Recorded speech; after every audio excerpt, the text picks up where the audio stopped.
J'avoue, je suis très prélude finalement. Ça pourrait être un bon titre pour la vidéo. Je suis très prélude finalement, Oui, tu c'est vois. ça. Pas fermé aux autres, mais j'avoue que ça, c'est particulièrement intéressant. Mais écoute, elle te va très bien. Chers petits observateurs, depuis le temps que j'attendais de pouvoir découvrir une Honda Prélude 4e génération, 4G, pour ceux qui savent, eh bien, je suis extrêmement impatient, j'imagine comme vous, parce qu'il n'y en a plus beaucoup de cette génération de coupés. Et la bonne nouvelle, c'est qu'on a un petit observateur qui est venu, qui s'appelle Jordan, et c'est sa voiture de tous les jours. Salut Jordan. Bonjour Renaud. Ça va bien? Ça va. Merci d'être venu, parce qu'on va faire une toute petite précision. Il fait 0 degré, il pleut des cordes, il devait neiger, et tu es venu sans problème. Oui, il n'y a pas de souci, heureusement. Parce que, je l'ai dit, hein, mais comme on dit en anglais, c'est ton daily, donc la voiture de tous les jours. C'est pas de la collection. Hein. C'est ça, non, tous les jours. Dès qu'il y a un petit trajet à faire, je la prends pour les courses, aller voir la famille ou autre, tout de suite, même en vacances. Génial. Alors, il y a une tradition, toujours la même. Avant de commencer, c'est de nous dire quels sont les petits détails qui t'enchantent ou qui te font plaisir, qui t'amusent à chaque fois que tu montes dans ta Honda Prélude 4G. Ah bah, ce qui m'enchante le plus, c'est le tableau de bord digital. Et en plus de ça, la fameuse diode quand on active le régulateur de vitesse. Bah alors, attends, on va aller regarder. Alors, viens te mettre à... Pas de souci. Hop. Alors. Attends, parce que là, même moi... Il n'y avait pas d'autres voyants qui s'allument derrière quand on met le contact aussi à côté des petits... Bah, il y a toute la bande là qui s'allume aussi. Bah, tu veux pas nous la mettre aussi? Moi, je veux tout voir. Allez. Waouh, mais c'est ça qui est génial! Alors, il y a un détail que tu adores, tu m'as dit qui te rappelle quelque chose, vas-y. Alors, quand tu mets le cruise control... Voilà. C'est le fameux régulateur de vitesse avec la petite diode là. Ça rappelle un peu la série K2000, l'Auto Cruise c'est vrai, ouais. qu'il y avait à l'époque. En fait, c'est tout du long, quoi. C'est à la fois des aiguilles, raconte, ouais. Ouais, bah, c'est des aiguilles, alors gérées de façon électronique, et tout l'ensemble là de sondes en digital. Voilà. D'accord. Tout simplement. Et autre petit truc sympa, quand on met les veilleuses, il y a un petit bouton qui est caché un peu là, juste ici. Ouais, voilà. Ouais. Et ça permet de régler l'intensité du tableau il est de bord. là. D'accord. Voilà. C'est un petit détail aussi marrant. C'est vrai que c'est assez spectaculaire. Alors, tout le monde ne connaît pas cette voiture. Dis-nous quel modèle c'est exactement. Présente-la, je veux dire, sa fiche d'identité. Ah bah, c'est une Prélude 4G, donc de 93, avec le moteur 2,3 litres. Donc, pour la référence moteur, c'est le H23. En boîte manuelle et donc du coup avec le 4WS et le régulateur de vitesse qui était en option. Alors tu dis 4WS comme si tout le monde connaissait, qu'est-ce que ça veut dire 4WS? C'est les 4 roues directrices, c'était monté de série sur les modèles 2,3 litres et 2,2 litres. Ouais, parce que dans la gamme, fais-nous aussi un petit point pour ceux qui avaient plusieurs moteurs, il y avait jusqu'au VTEC, il y avait quoi? Ouais. Il y avait donc 3 motorisations, le 2,2 litres VTEC, le 2,3 litres et le 2 litres. Le 2 litres étant la version qui n'a pas eu le 4WS. Ni le régulateur de vitesse, et le H22, donc le 2 litres de VTEC, lui il avait le 4WS et le régulateur de vitesse qui était, si je ne m'abuse, en option. Et pareil du coup sur le 2 litres 3. C'était. D'accord. Voilà. Je précise que cette vidéo est sponsorisée par Wash, les stations de lavage. Tout à l'heure on te remettra ton kit avec pas mal de produits. Je m'en reparlera tout à l'heure. Bien, on va aller se mettre devant. Oui. Parce que moi il y a un truc qui me frappe avec les Japonais, c'est que ils changent vachement souvent, les millésimes sont courts, ouais. Et de mémoire, elle a duré de quelle année à quelle année celle-là? Parce que ce qui la rend géniale, c'est ces petits feux, et je sais qu'après ils en ont sorti une autre avec des gros feux. Alors celle-là, elle est de 92 à 96. Sans indiscrétion, Jordan, tu as quel âge? 27 ans. Pourquoi à 27 ans, on veut rouler dans une voiture qui est quand même tous les jours, qui est quand même relativement rare, parce que moi j'en cherche depuis, j'en regarde, j'en vois pas tant que ça, de cette génération. Comment elle est venue à toi? C'était pendant la période du Covid, j'ai changé un peu, je finissais mes études. J'avais une 309 avant que j'ai revendue. Peugeot 309. Ouais, Peugeot. Donc ouais. ça n'a rien à voir, tu es d'accord? Oui. Le 1,9 litre diesel en plus, ouais. Alors on était loin de la Prélude 4G. Et en cherchant sur internet, je cherchais une Honda, alors soit une Del Sol, soit une Prélude. Et j'ai vu celle-là et je me suis dit je vais aller la voir. Et j'avais eu l'occasion, même au moment de l'achat, de tester la 2 litres 3 et la 2 litres. Et finalement, quand j'ai testé la 2 litres 3, j'ai même pas hésité, j'ai testé celle-là. Mais Jordan, ce que tu es en train de me dire, c'est que du coup, c'est pas une voiture que tu avais en tête avant, genre tu avais tout collectionné, c'est l'annonce qui a fait l'occasion, quoi. C'est ça. Il y a un ami en plus qui m'en avait parlé, donc plus de la 3G par contre. Ouais. Et donc là, il m'avait parlé justement des fameuses 4 roues directrices. Et j'ai dit, bon, faudrait que j'essaye. Et on l'a testé et voilà, je suis revenu avec. Viens, on continue tout. À chaque fois que tu dis G, c'est génération. Oui, génération. C'est pas les téléphones. Hein. Non. Quand je l'ai vu déjà, entre les photos et la réalité, on est vraiment sur quelque chose de très différent. On peut vite avoir des photos où elle paraît un peu ramassie, les proportions ne sont pas très bien gardées, je trouve, sur certaines photos. Et quand je l'ai vu en vrai, j'ai trouvé que c'était très élégant finalement. Donc voilà. Est-ce que tu peux te mettre à côté? Ouais. Et est-ce que tu sais combien tu mesures? À peu près 1m75. D'accord. Donc, et la voiture, parce qu'elle est très basse en fait.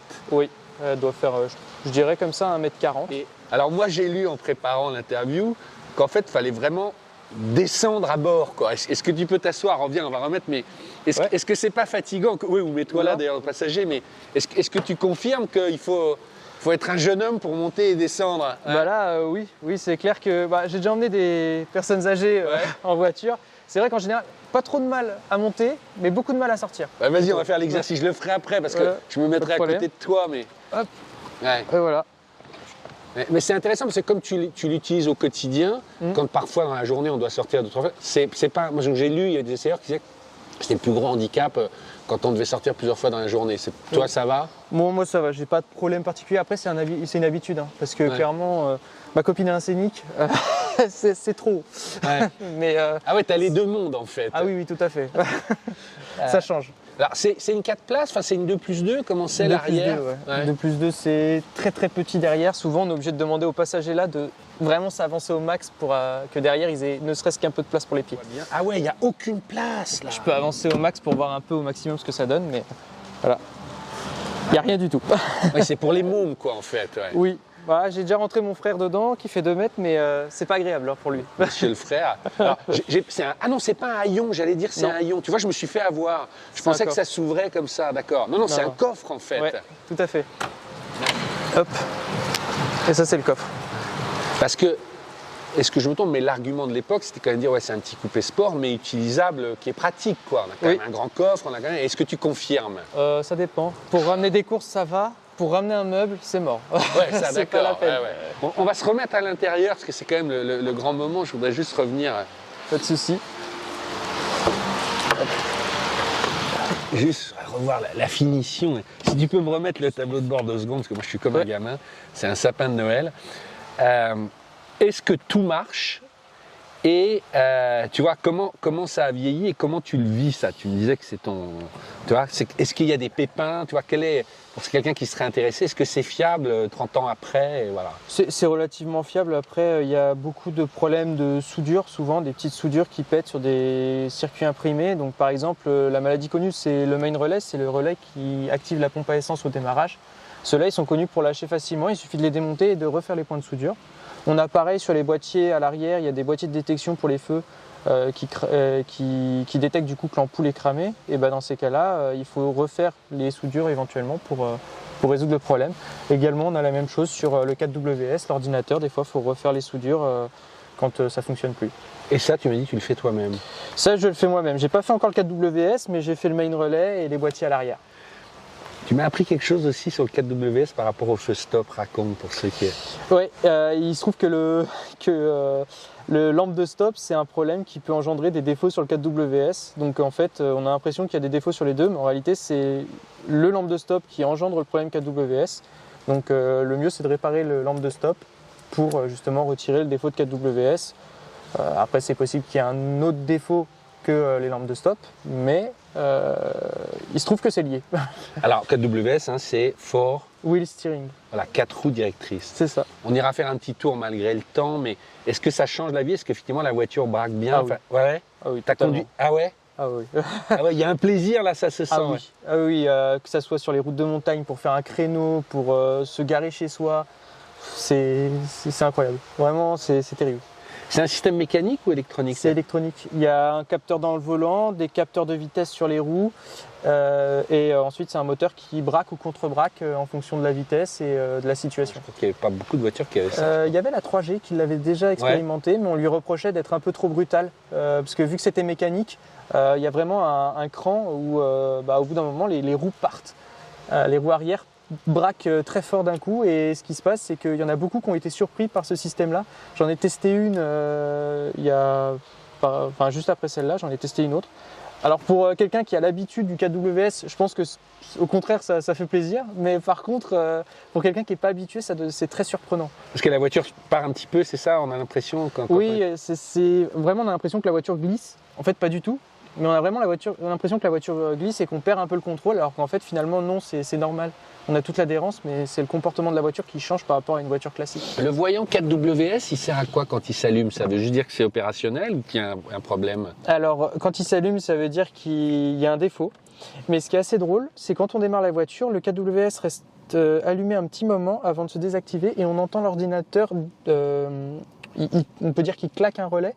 Et du coup, quand on entend le relais claquer, ça veut dire que le 4WS va être pleinement fonctionnel. Si on ne l'entend pas, ça veut dire qu'il n'a pas voulu. Tu te dis merde, quoi. C'est ça. Ça, c'est bien sûr, c'est toi qui l'as installé, j'imagine. Tout à fait.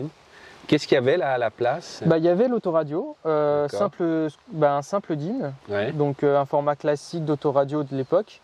Et en dessous, il y avait un vide-poche. Et là où Honda était malin finalement, c'est de faire en sorte que le vide-poche, il était au format 1 DIN aussi.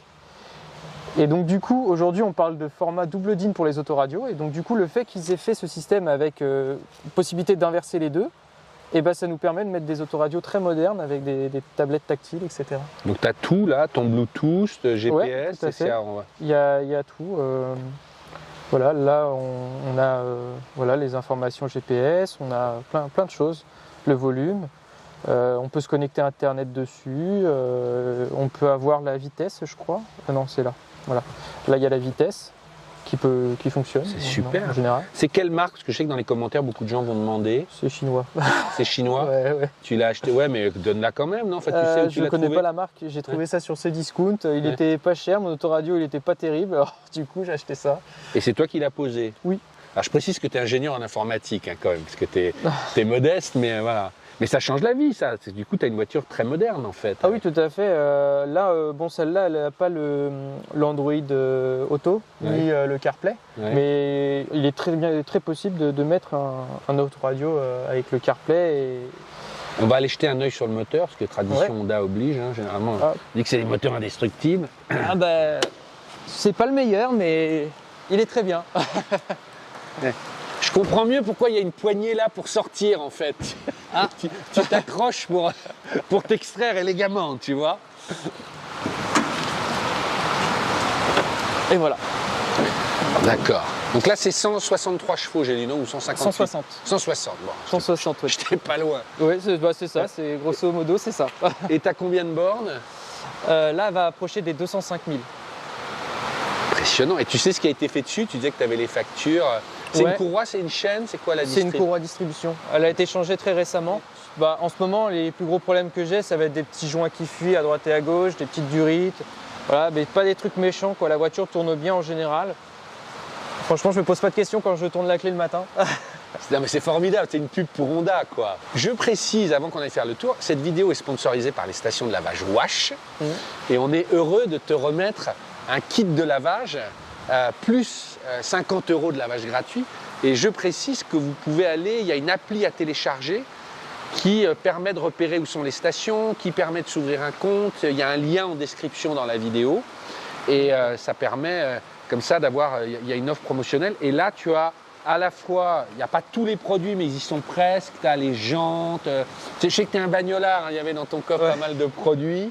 Tu as une microfibre qui est vachement bien. Et là, tu as les deux bons, voilà, comme ça que tu peux. Et on mettra le lien en description. Mais merci beaucoup. On va aller faire un petit tour. Ah, le bruit est sympa, hein, ici. Oui. C'est peut-être le pot, mais. On a l'impression d'avoir un moteur plus puissant, non? Il y a ça et il y a aussi le filtre air, je ne sais pas pourquoi, quand je l'ai changé, ça a tout changé aussi au niveau du son. D'accord, tu peux mettre les phares, je crois. Ouais. Hop, et voilà, c'est parti. Parce que là, on a les pires conditions. Tu vas à droite du coup? Ouais, à droite, on va faire droite-gauche. On va aller jusqu'au village et revenir. C'est pour le principe. Ah ouais, on est super bas. Ouais. Ah ouais, je me rendais pas compte. Mais c'est vrai que là, j'ai l'impression qu'on va toucher, quoi. Et là, tu vas à gauche. D'accord. Hop. Alors là, c'est bon. Là, à droite, je vois rien, c'est bon. Ouais.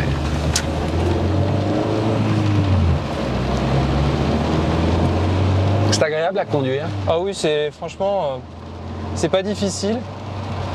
On prend vite la main.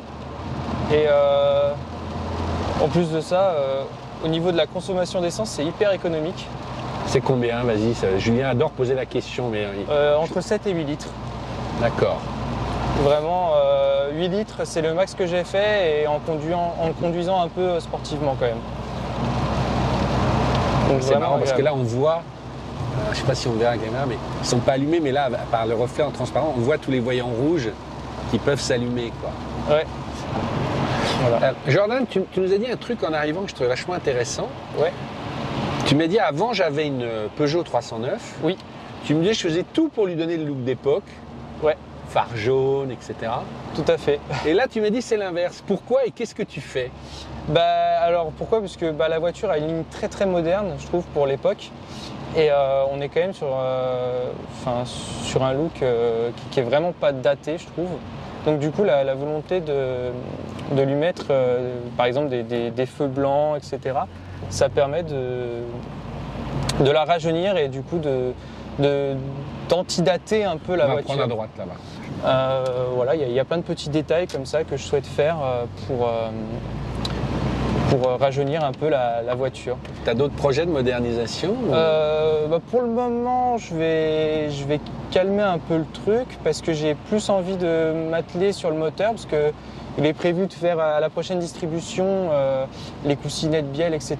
pour vraiment préserver le moteur au maximum et lui permettre de refaire 250 000 km. Ah ouais, tu veux la garder du coup? Enfin, tu vois, tu t'y es attaché avec la... Oui, j'ai réfléchi plusieurs fois à changer de voiture, mais finalement, à chaque fois, je me dis qu'il y a forcément quelque chose qui va me manquer, notamment les 4 roues qui tournent. Ah ouais, on s'y habitue vraiment? Ouais. Ah oui, c'est vraiment... Ouais. J'adore le sourire. Ouais. C'est génial. On est vraiment sur un confort, parce qu'au-delà même de la performance et du châssis qui a une tenue de route incroyable par le 4WS, ça rajoute aussi du confort parce qu'on n'a pas les balancements quand on prend un virage un peu fort ou ce genre de choses. C'est vraiment confortable, on a l'impression de glisser sur la route mais de manière totalement maîtrisée. C'est vraiment super sympa. Au niveau même de la conduite, etc., on est sur un moteur qui est relativement souple et une direction très, très agréable. Il y a une direction qui durcit avec la vitesse, hein, j'ai lu, je crois, hein, quand même, non? Oui, ouais. Oui, c'est vrai. Après, franchement, c'est tellement... ça choque pas, quoi. C'est vraiment... on a l'impression que c'est naturel. Le toit ouvrant, c'est une option? C'était en série? C'est en série sur toutes les Honda Prélude, il y aura le toit ouvrant. Ah ouais? Ouais, par contre, il ne sera pas vitré. Celui-là, il est vitré parce que le problème des 4G, donc des 4e génération, c'est que le toit ouvrant a tendance à rouiller. Il est en acier, il a tendance à rouiller. Et en fait, ce qu'on fait souvent, c'est qu'on monte un toit de 5G.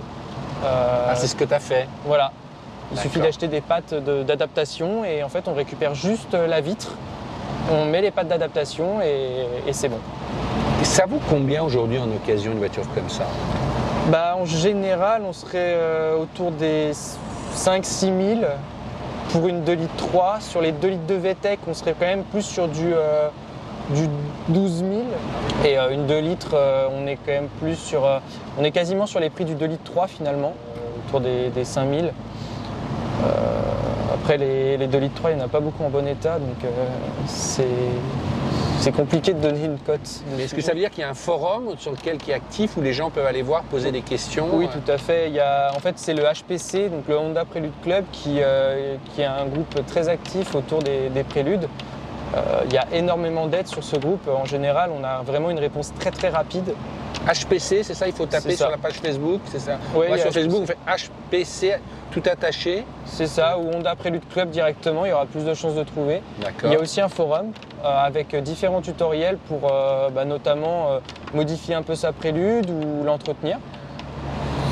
C'est ça, il y a même des passionnés qui refont des pièces pour certaines... Ah ça, je n'osais pas demander. Ah ouais, tu sais quel genre de pièce justement les pattes d'adaptation, il y a eu des durites. Là, ils ont refait une durite d'embrayage sur mesure pour ma voiture particulièrement, parce que c'est elle qui a eu le premier modèle là. Ouais. Et en fait, il se trouve que bon, ça marche super bien et donc du coup, ça permet de prolonger un peu la vie de ces voitures-là, quoi. Ah, c'est excellent, franchement. Est-ce que tu as vu là qu'au dernier salon de Tokyo, ils ont présenté un concept prélude Oui. Ça serait la quoi c'est allé jusqu'à quoi? Jusqu'à la 5 Ça serait la 6e génération. Ça serait la 6e, ouais. Très plaisir, parce que c'est dommage Oui, d'ailleurs, petit truc drôle, c'est que quand on regarde bien le concept avec marqué Prélude à l'arrière, on remarquera que le logo Prélude de la 6e génération, c'est exactement le même qu'il y a eu sur la 4e génération à l'arrière. Est-ce que tu considères que tu as le virus Honda maintenant? Est-ce que tu es Honda man? Est-ce que tu te dis les prochaines, je resterai avec Honda? J'aime beaucoup Honda, j'aimerais bien y rester. Après, je suis pas fermé aux autres japonaises aussi. Une 350Z, ça aurait pu être sympa, par exemple. Ouais, c'est plus sportif, j'ai l'impression. Ouais. Oui, c'est plus sportif. Plus radical un peu. Ouais. Oui, oui, et puis bon, ça le mérite quand même d'être apparemment relativement fiable, donc ouais, ça me plairait. Après, j'avoue, je suis très prélude finalement. Ça pourrait être un bon titre pour la vidéo. Je suis très prélude finalement. Oui, tu vois. c'est ça. Pas fermé aux autres, mais j'avoue que ça, c'est particulièrement intéressant. Mais écoute, elle te va très bien.